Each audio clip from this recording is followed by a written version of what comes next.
Nililinis natin yung ating motor. Kasi nga, katulong natin sa paghahanap buhay yan. Parang tao lang yan. Laging hinihimas nang hindi magtampo. Diba? Kinis-kinis lang. Nang hindi magtampo. Yan. Isang tumagal ang ating katuwang sa hanap buhay. Anong vlogs natin ngayon? Naroon tayo ng restrict. Nagkaroon tayo ng restrict violation. Malakas talaga. Meron tayong violation. Kaya ingat-ingat sa pag-upload, pagko-comment para hindi tayo nagkakaroon ng violation. Ayan. Kasi masasayang yung pinaghirapan natin kung magkakaroon tayo ng violate lang tayo. Kaya mas mainam.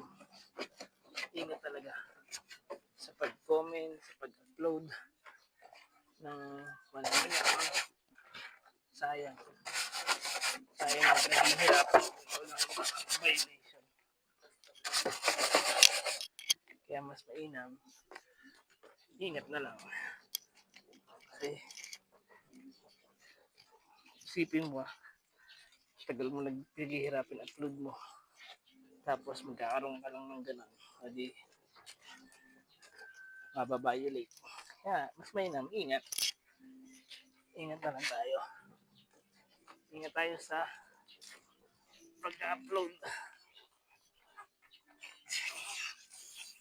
pag-upload at pag-message, pagko-comment. Yan.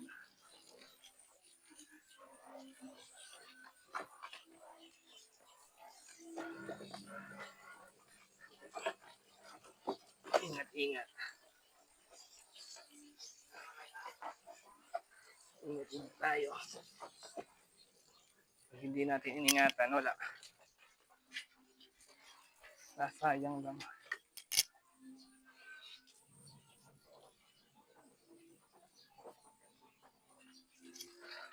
Sayang naman yung pinaghirapan natin.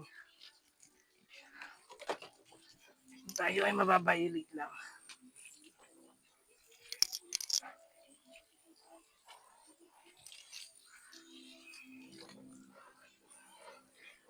Mahirap.